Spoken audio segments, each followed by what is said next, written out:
Hey everybody, this is the VRX Racing BF-4J first impressions. I got this from Bangood a short while ago.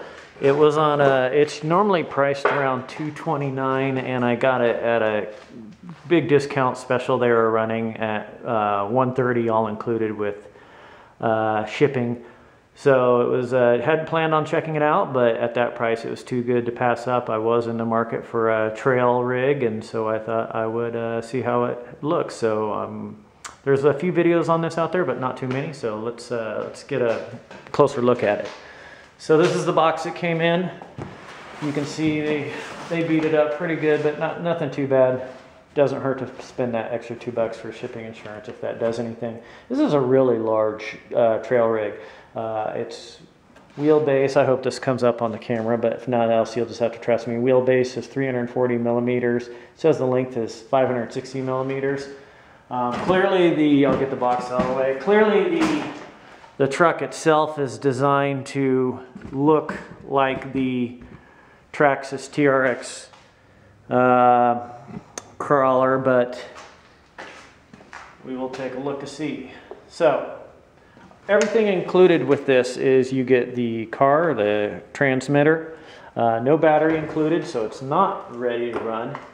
But let's get you a closer look at the outside of the body. You can see there, it's got these lights up front, rack on front, and it comes with a, seems to be fully functional tire on the back.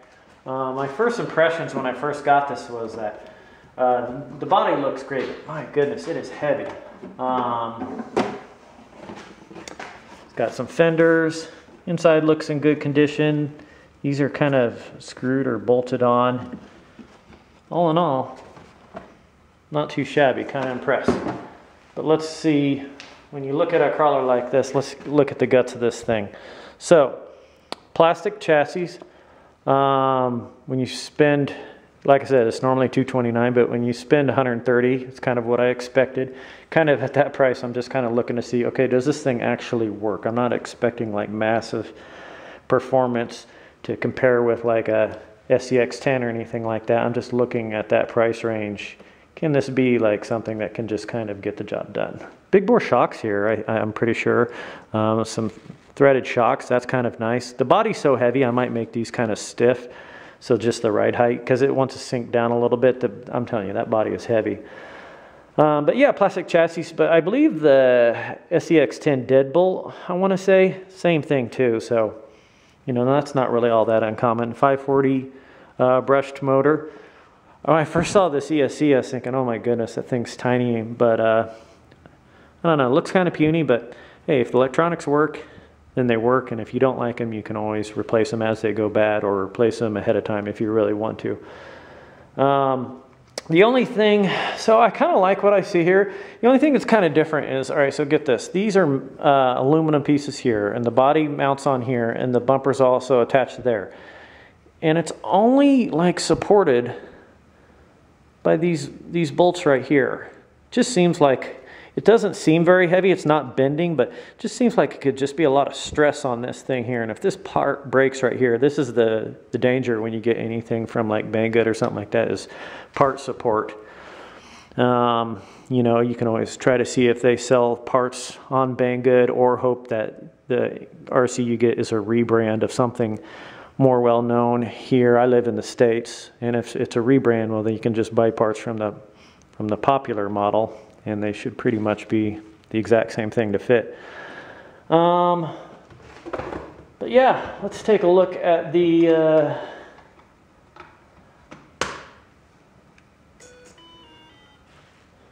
steering servo. Apologize for the angle. That would probably be better. Overall, not bad. I've tested it out. It is, I'd say, at max speed. Now I do have a nickel metal battery here, not like a LiPo or anything. Max speed, it was probably a little bit faster than walking pace, so maybe 5-6 miles per hour. I see my battery's flashing at me. If I have time here, maybe I can just run it in the garage here just so you guys can kind of see it in action. But Overall, I haven't ran it long enough to give it a full review, but for what I paid and kind of for what my expectations, I'm not, kind of impressed. Hopefully it continues to impress me.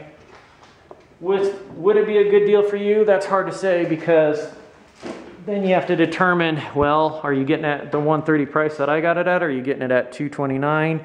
I also know here in the States that there's going to be tariffs on some electronics. Let's zoom out here. All right, so that's max speed on nickel metal hydride. I think I need to charge my battery, but yeah, walking speed. I'm gonna see if I can get an example of some of the articulation for you guys.